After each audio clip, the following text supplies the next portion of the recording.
that you can have leaders abusing their flock. Leaders abusing their flock, literally like Eli's sons abusing these women as they're coming in to try to worship. And you think that your location is doing something for Israel? Give me a break, dude. We got our Sapia settings nice and ready. Welcome back to the Wake Up and Win podcast. We're your hosts, Christina Foray and Blaise Foray, and happy to be with you today. It's been a while. Last time we were in the beautiful studio of the Ramoses, and we miss it. We miss it. We'll get there. We'll get there. We'll get there. We'll build that $30,000 studio someday. Yeah, Armando and Shayla. Armando spent about a year or two building that studio, so we spent that much money and built it themselves, though. Yeah, he's a general contractor. He's got his general contractor license. Literally built it, but also spent like a ton of money. So our next move is I'm going to get you're going to get your general contractor license. Yeah, and you're going to lead out the construction project here. And no, kidding. Don't worry. We're not going to crowdfund a construction project. Don't worry. Let's dive in though. So obviously, since last time we talked, we interviewed the Ramoses, we interviewed Micah and Lindsay, and we had a lot of great feedback from that. That was our longest podcast to date. And I feel like it really is making waves because of spiritual abuse, which people just don't seem to talk about as much. It's true. Today, there's a lot to talk about, but what we really want to talk about today specifically is kind of giving an update on the IHOP KC third-party investigation. It's kind of wild, though. It's like that's been launched for like 2 months. Oh, yeah. I thought you were going to say it's literally been a year. Oh, yeah. Since all that, broke out or came out. But, yeah, I think the investigation's been official for maybe like a month or two, and we just haven't had a chance to really dive in and talk about it. And honestly, it's been such a long, drawn out process just getting here that it's almost been frustrating. And it kind of I think it gets buried by all the other breaking stories. I mean, there's so many breaking stories out of Steve Lawson and that whole church. That thing is crazy. The guy's 70, been a pastor for years, and is outed for an inappropriate relationship and possibly clergy abuse. It looks like it possibly could be clergy abuse, and he's totally not even talking. It's like Mike Bickle 2.0. Yeah. And then all the stuff at Morning Star, which is just so messy, so nuts. It's just nonstop.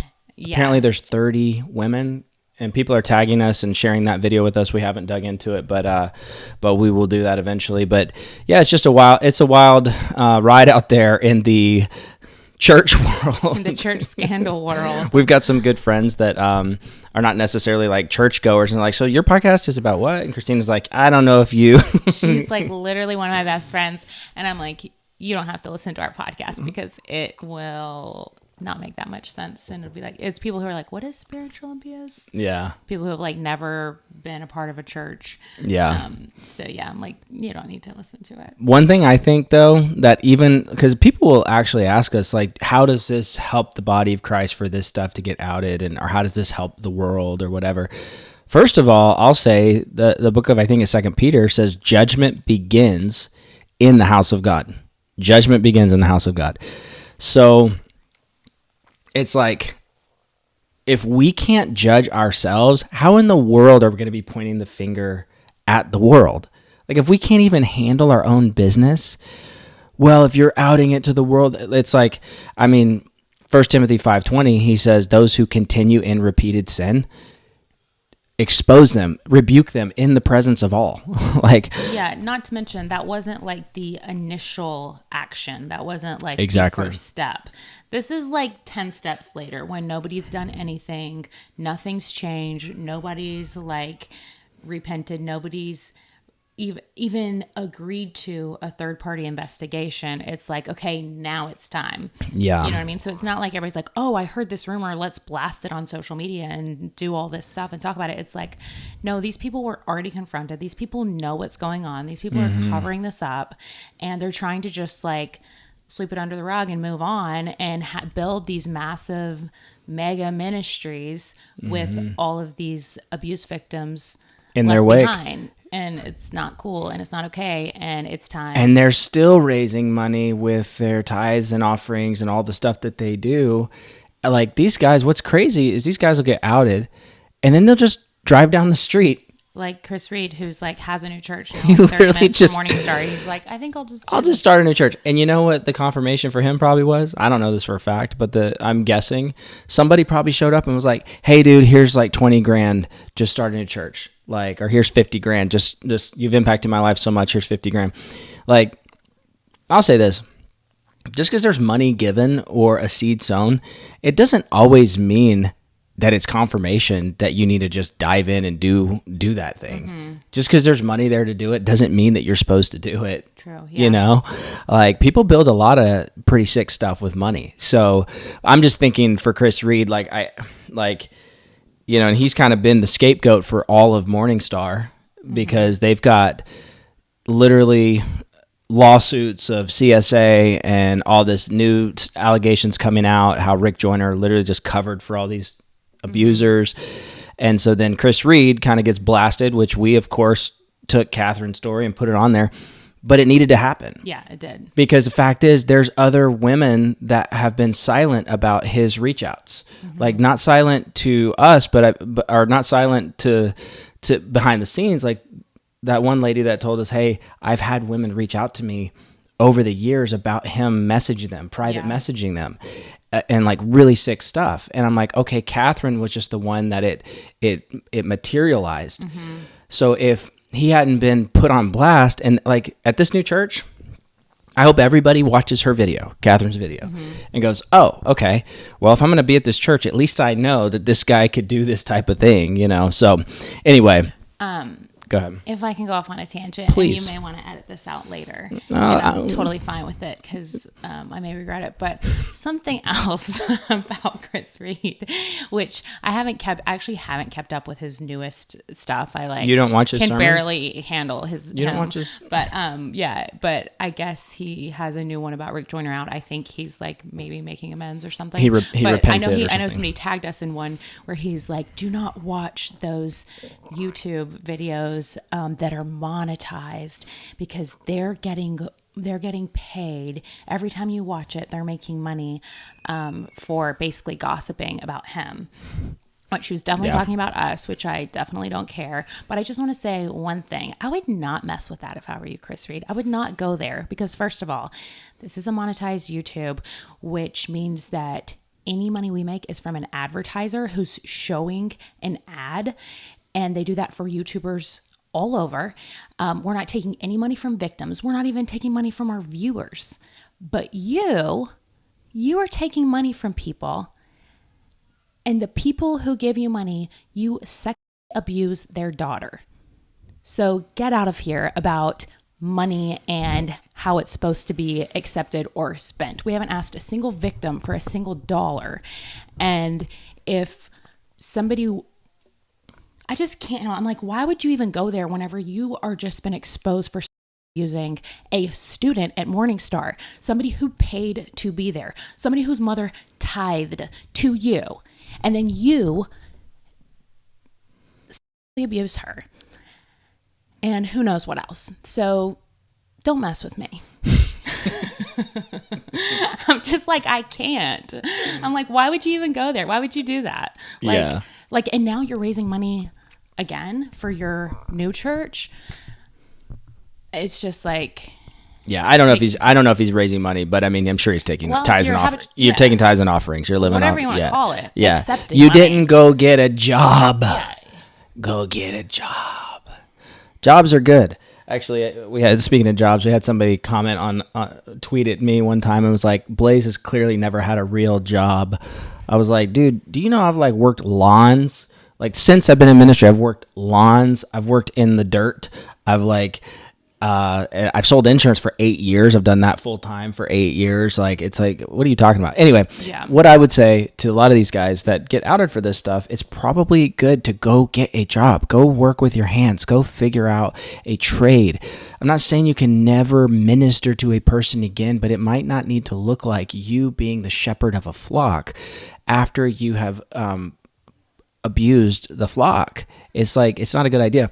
Okay, that said, let's move right along. So, great point though. I like it. Moving right along. So, let's dive into I could go deeper there if you want. You can. No, I'm just kidding. I'm just saying. Okay. You're like moving along. Moving right along. No, I mean it's no. I think it's real. I think it's real. People like, you know. I mean, I got nothing else to say about it. Let's move along. There's a tweet by Julie Meyer about Chris Reed. I don't know if she meant to do it. I don't even know what you're talking about. Well, she posted, C. Reed just started a church right down the street. And I know she meant Chris Reed, but she didn't put a space and didn't put a period. So she put Creed started a church right down the street. I literally thought, now this could be the case. I literally thought she is like throwing shade at Chris Reed, saying he looks like the guy from Creed, which then when I thought about it, I was like, he kind of does a little bit with the chin strap from like the 90s though. She's like, or maybe the guitarist from Creed had that chin strap. I don't know what they even look like. Anyway, it's something like that. But I mean, you know, Chris Reed looks like a youth pastor from the 90s with the chin strap. However, I think he shaved it. I think he's moved on from that season. Thank so God. Creed did not start a church down the street, but Julie, that was good. I didn't see the comments. I didn't see any. Hey guys, thanks for watching the show. If you've been watching us for the last year or so, you know that we always have an ad. This episode is brought to you by Wake Up and Win Life Insurance, helping clients all over the nation. Well, I just wanted to explain real quick. For the last 8 years, I've been in life insurance. That's what I do. That's what we do full time to support our family. We're not full-time YouTubers, by the way. We're not in full-time ministry.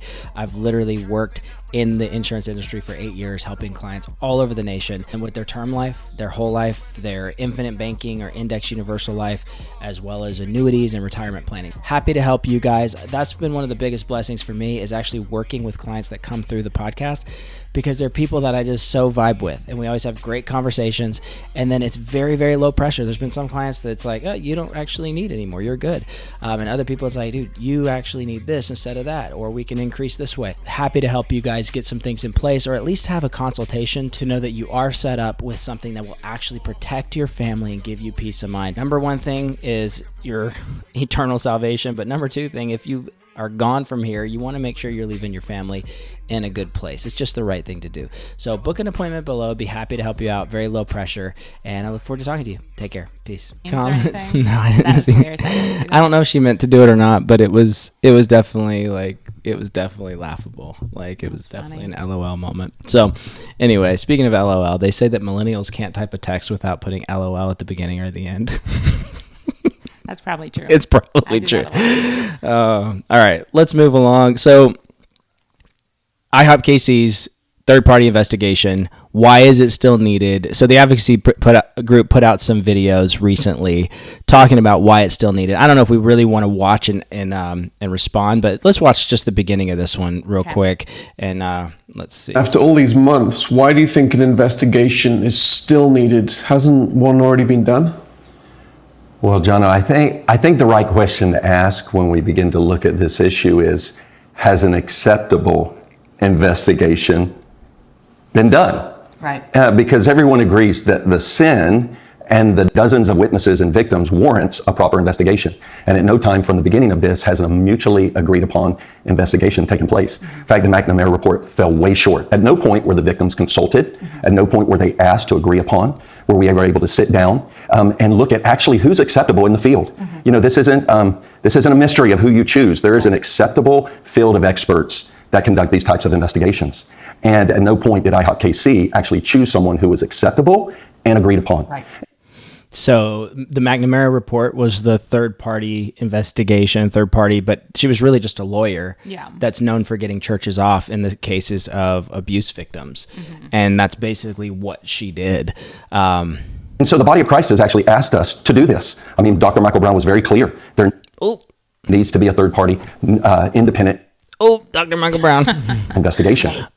Dr. Michael Brown. We'll talk about that in a couple months. It can't represent or try to have litigation mitigation or risk management. That's not what those investigations are for. It's so that every victim can be heard, and they deserve no less. And as leaders in the body of Christ, it's been clear from the beginning. The vocal leaders have said this needs to be done. And it hasn't been done yet. In fact, even after the McNamara report, which was woeful in its presentation of the information, even what she had was a woeful presentation, new evidence came out right away with Tammy Woods that justified there needs to be an acceptable and agreed upon. Isn't that wild? Well, it is wild because I'm like remembering now, it may have been literally the next day. I don't know. But the report came out. Then Eric Voles like pieces out. Remember? He's like, my work here is done. Literally the next day. Yeah. He said, my work here is done and we are no longer in crisis mode. IHOP KC is no longer in crisis. We're like out of crisis mode. Literally the next day, Tammy Woods came out with her story of being abused by Mike Bickle when she was 14 years old. Yeah. So like, yeah. Yeah, so it was just the beginning of the major crisis. So Alan and Roberts, Jennifer Roberts. Yeah, thank you. Alan and Jennifer Roberts are talking here about the need for Alan Hood and Jennifer Roberts. Cool. Sorry, Dwayne. But yeah, so they're talking about the need for a third party and why it's still needed because people just think, oh, things have been dealt with, or it was just a minor indiscretion, or Just like a one-off thing. But actually, let's go to Jennifer's video. She does a really good job talking about that. So let's look at this one real quick. This whole thing just about Mike Bickle and a little indiscretion that took place 20 years ago that he repented of. No, this is not about a little indiscretion that happened 20-something years ago.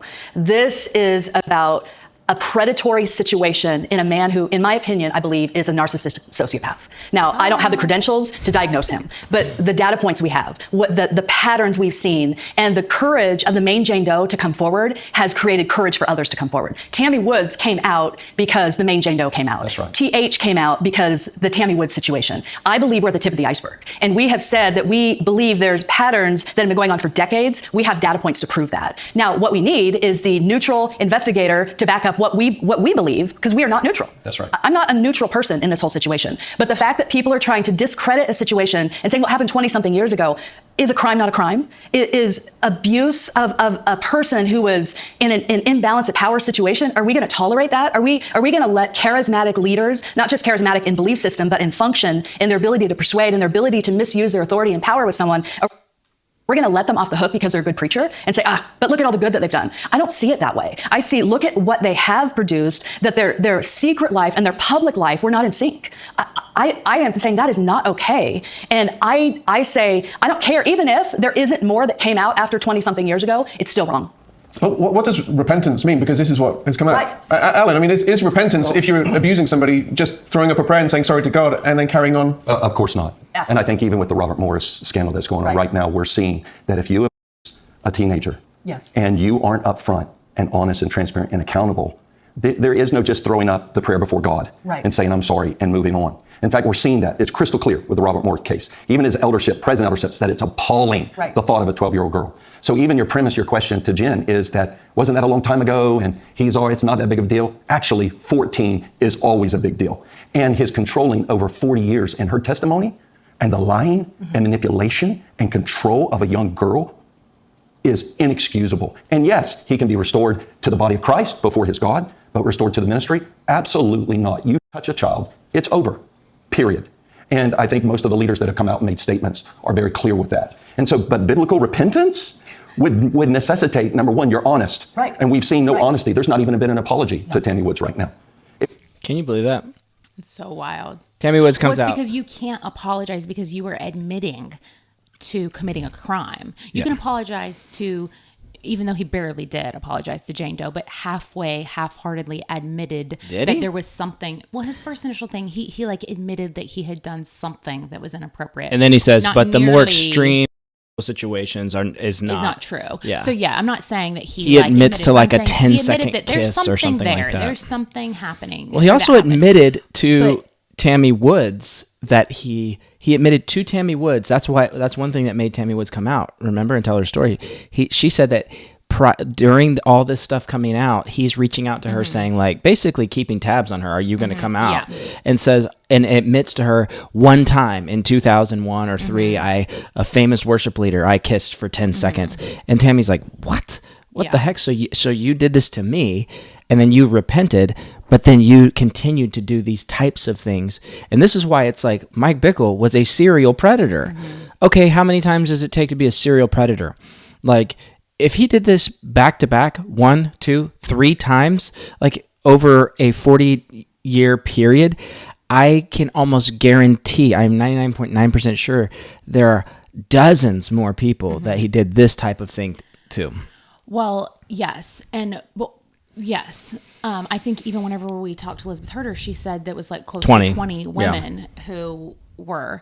But the thing about it is you can admit so much, but you can't admit that To the Tammy Wood situation. Big means that you committed a crime, and that means you are done. You're done. Like, whereas this, for some reason, he should be done already. He should already be done. But people are like slowly, not even slow, some people quick, like Stephen Strang and even Rick Joyner are quick to forgive, quick to restore, quick to be like, this isn't true, whatever.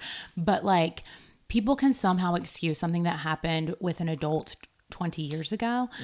But once you bring in a child, I feel like you're done. Yeah. You should be, at least. You should be. You definitely should be. And that makes sense why he won't admit to that or admit to many other, but he's not admitting to hardly anything. And I think Alan goes on to talk about, like, there's just lie after lie after lie. Here's the problem with predators, abusers, and dare I say, not just predators and abusers, but also Christian ministers that maybe have a consensual affair with somebody outside their congregation, which would not be clergy abuse in that type of case, but or anybody that's cheating in that type of situation at all, is they only admit to minimal of what they get caught for.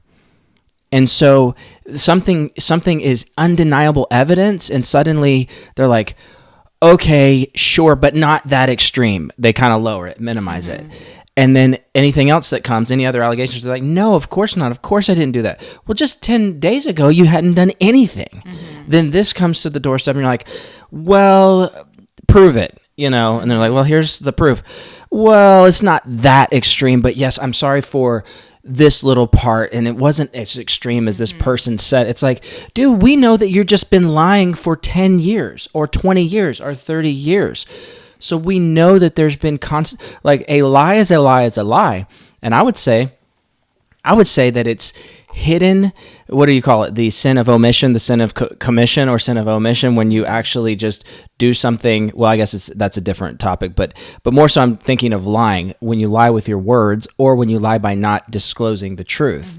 And lying by not fulfilling your marriage vows, and be it through just an affair outside the church or something like that, or worse, clergy abuse, somebody inside the church when you're in a position of power, or even worse, CSA. So there's all these different aspects, but I would just say this, that the constant, I keep seeing this over and over and over, this pattern that when they're caught, they admit to a little bit. They only will admit to what they're caught for. And this has to be a telltale sign to the congregation, to the people in their sphere of influence, to their friends, to their family, to their spouses. It has to be a telltale sign. Okay, they're minimally admitting to something that they were caught for from 10 years ago, 20 years ago, 30 years ago, minimally, and apologizing just a little bit. What does that truly mean? If there's other things that are coming up, what does that mean? It means that likely they're really good at lying and don't want to come out with the truth. At least that's what we're watching. I mean, what do you think about that? Did I just go on a random rant there? No, I mean, I think that's true. And also it's because, like you said, they've been caught. So there's something there that somebody has evidence. Somebody has evidence of it. So it's like, okay, you have to admit to this. But you don't have to admit to something that, like, nobody can actually prove. And that seems to be, like, what we're seeing. And also because not even just about Mike Bickle, not even just about his future ministry and all the things that he may want to do or think he can be restored back to doing, but you watch IHOP KC is still trying to, like, do stuff at the, what's it called? The Truman property. Truman property. Yep. Still, like, just trying to keep going. But even if he comes out and fully admits everything like he should, or once this investigation is finished, it's not only Mike Bickle as a person, it's like IHOP KC as a ministry is done.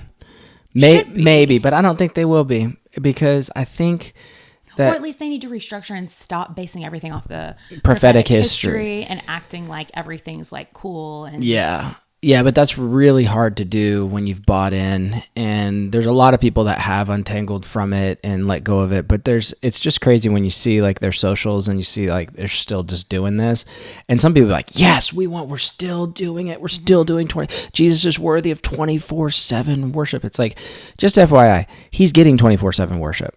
Jesus is getting, prior to you guys, he has been getting 24/7 prayer and worship.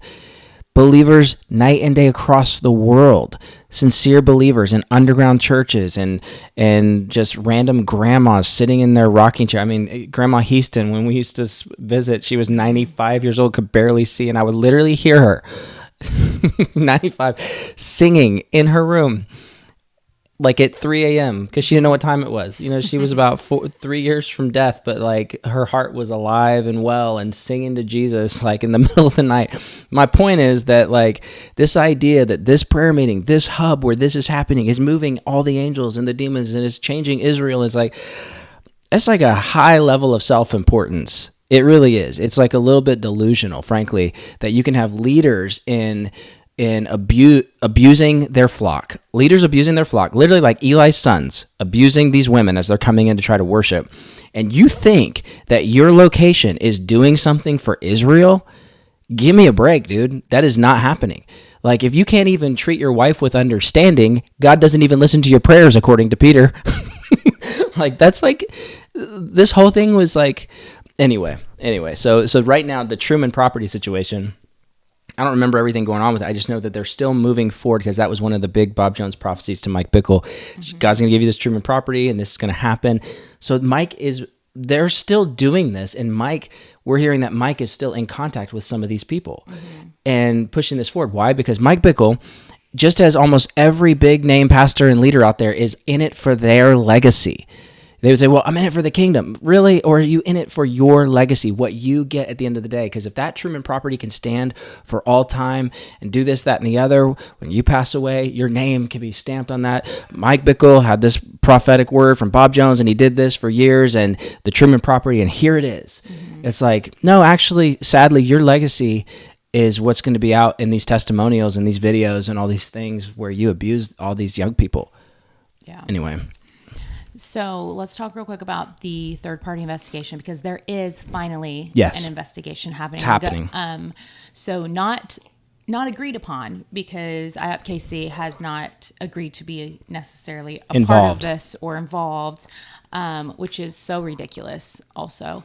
But the good news is there is an investigation happening, so victims have a place to go and tell their story, and they're going to come out with a public report. And I mean, we can read a little bit about the investigation. Yeah, let's do it. Ron Cantor of, I can't pronounce it. It's like TIKK something ministry. Oh yeah, so it's crowdfunded also. Yes. So that's important to know, is that IHOP KC is obviously not paying for this. Yep. So it's crowdfunded. So if you want to give, you can give to it. There's been, I know from what I've seen, Ron said that Lee Cummings with Radiant, which is also interesting, because that is, well, I don't know if that's too much information, but I think she said it on here too, but that was like, who Tammy Woods went to. Yeah, Tammy Woods went to him. To Lee. That was her pastor. With her story, and was like, what should I do? And he was like, we have your back, you know? So, and apparently they are the only ministry associated with IHOP KC, or that has been associated with IHOP KC, that's given to this third-party investigation. It's given to this third party, but Ron did say today that there's somewhere in a ministry in Brazil. He said a ministry in Brazil has pledged $10,000 as a matching funds gift. So the next $10,000 that comes into the website will be matched by them. So there's been 2 ministries that have given to this. But all of these people that have profited off the name of IHOP KC and built their ministries off of IHOP KC, they're really calling for them to to give. To show up. Yeah, to show up, Because the thing with ministries, here's the thing. Like I ran a ministry years ago. It was me. I was the ministry. And like, I barely made enough just to pay my bills. And it was fun though. I loved doing it because it was my passion and it's what I loved doing. But I wasn't running this big conglomerate, but I've been a part of 2 or 3 very large ministries. One big church in Texas where I was associate youth pastor, and then one huge mega ministry down in Texas with a bunch of youth. This was in 2004 or whatever. Huge, massive amounts of money coming through this ministry. And then, of course, IHOP KC. Now, I was never a part of the financials to be able to see what was going on, but I knew it was massive amounts of money. To go to the first ministry, I had to raise, in 2001, $6,000 to go there, just to go and work for them.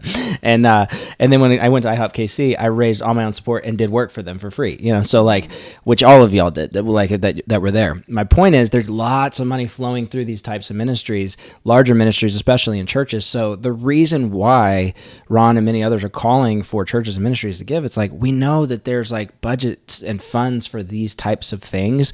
And so, yes, like your $50 matters, your $100 matters, your $200 matters. Like it all matters. But it would be great to see some of these big ministries step up and go, you know what? This fund, for this month, for this year, let's give it to them. Let's give it to this It's $100,000 to run this investigation. $100,000, which I had no idea that was that. I know. It's like they've raised $31,000 so far, which is impressive. But that is a big budget. But the reason why is because the scope of the investigation is not just Mike Bickle. Why do you think that is? Because this was like a systematic problem, and there is so much abuse at IHOP KC that it's not even limited just to Mike Bickle. Like, I mean, there's been other things that have come out too, like the Larry Lucky story. Justin Warner, who was 14 years old, or 16 years old, but from 14 to 16 was basically... is that right? 14? I don't know if that's the I know age. for sure it was 16. 16 and 17 in that range, and he was definitely under 18. He was groomed by a youth volunteer there, or a youth pastor who they say, was not a staff member, but he was. He was on stage up to 2018, 2019, playing the bass and working there like Larry Lucky. And there were multiple other boys that came out with stories. It's very, very sad. But see, and then Gracia's story. Gracia, she put out a statement. I'll just throw this on here. Like this, she was the first one to actually go through. She said, for nearly 11 years, I reported my experience of abuse to leadership at International House of Prayer in Kansas City. I've been waiting for a thorough and impartial investigation rather than paving the way. They met me with resistance, gaslighting, what I believe to be attempts to cover up abuse. For almost 6 years, I've publicly shared my own experience, motivated by the belief that others with similar stories deserve to be heard and validated, and that one day our cries for justice would result in an investigation. For nearly 1 year, grassroots advocates around the IHOP globe have been tirelessly advocating for a thorough third-party investigation. Today, my wait ended. Having now completed my interview with Jim Holler, I'm confident that this investigation is genuinely independent and managed by highly qualified professionals. So this is really cool. I mean... It's an actual victim coming out and saying, like, this is I shared my story. I felt safe, and this is a legit investigation, which is important because of all the other like weird stuff that's happened with IHOP KC before, and also because you just don't know. And so people even saying this, it's like, okay, it's crowdfunded, so we have to pay for it. Like victims, it's basically funded by victims. That's so like not cool that the victims have to pay for it whenever they've already been through all this. But so there's that like concern. Then there's also like, how do we trust these people? How do we know that these are not like IHOP KC's like BFFs lawyers and like friends, or like Mike Bickle worked with him or go seeing him every day? How do we not know? So, and it's all confusing and it's all hard to know, but it was encouraging to see Gracia's statement about it. She's really brave, and and she's been talking about her story, like she said, she's been talking about it. She went on Heaven Bent.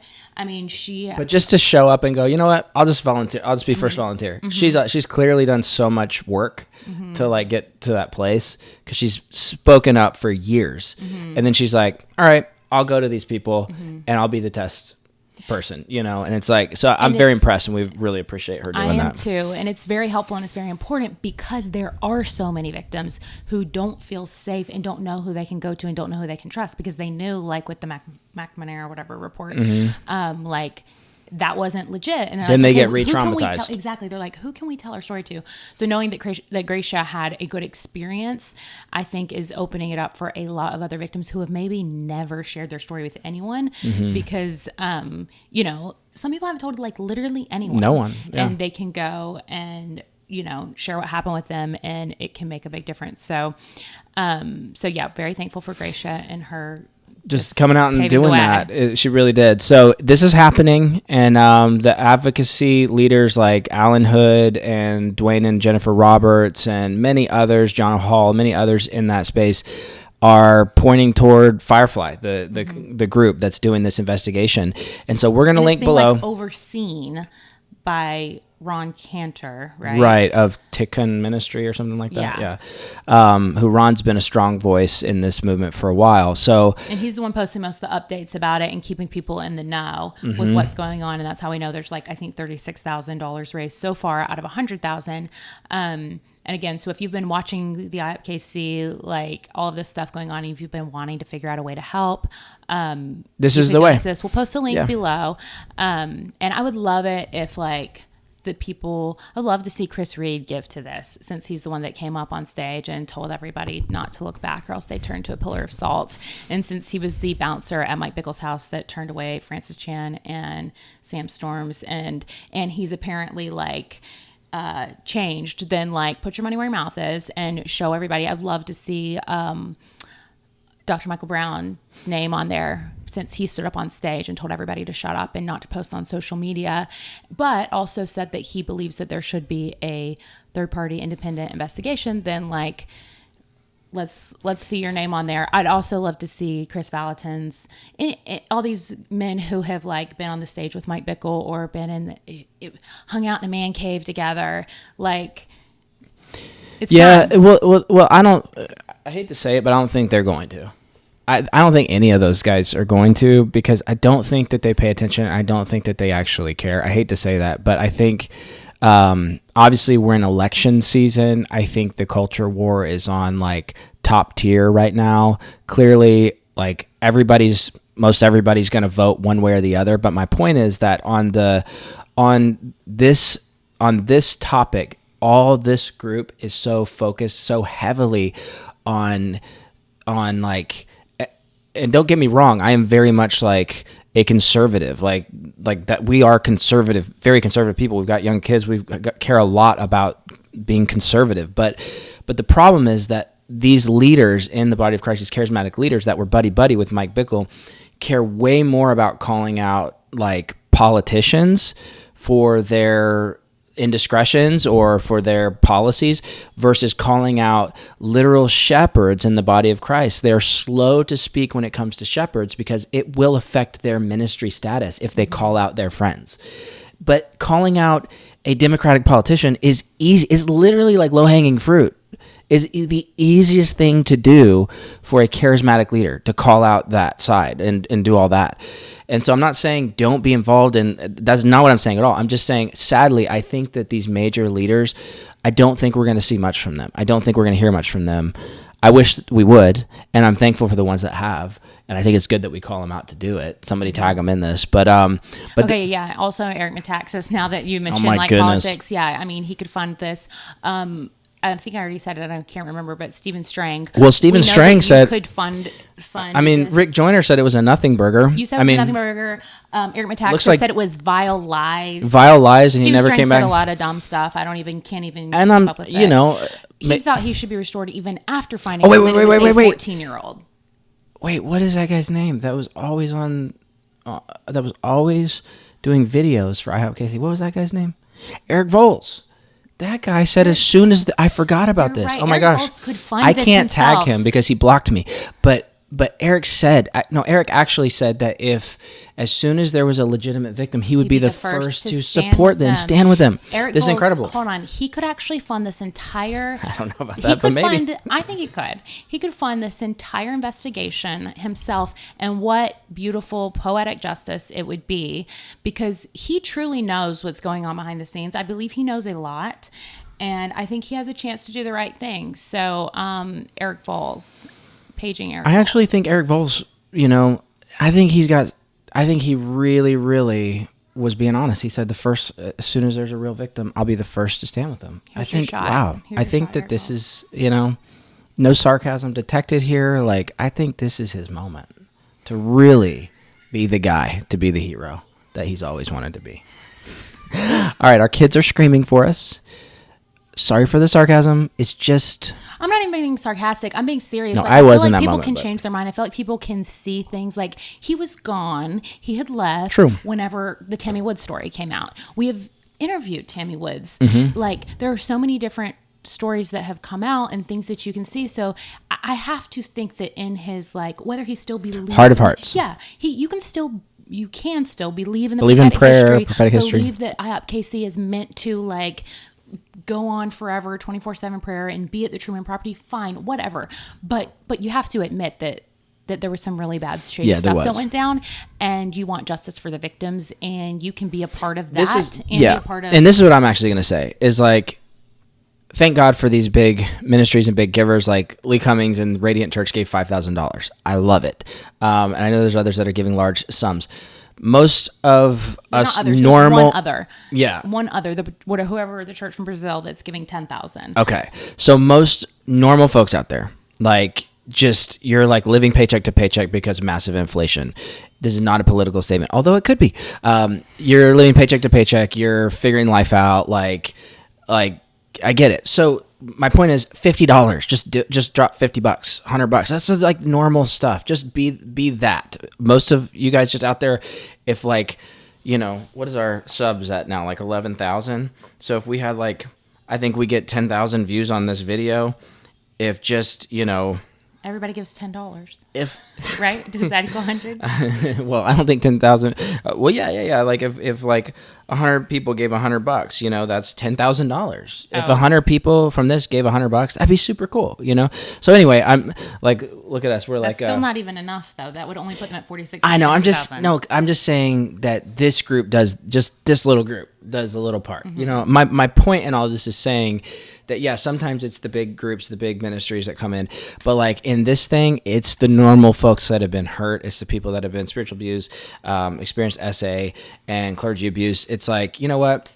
If we all go to bat with your $25, $10, your $100, some people out there are like, I'm doing really well. We'll give $500, whatever.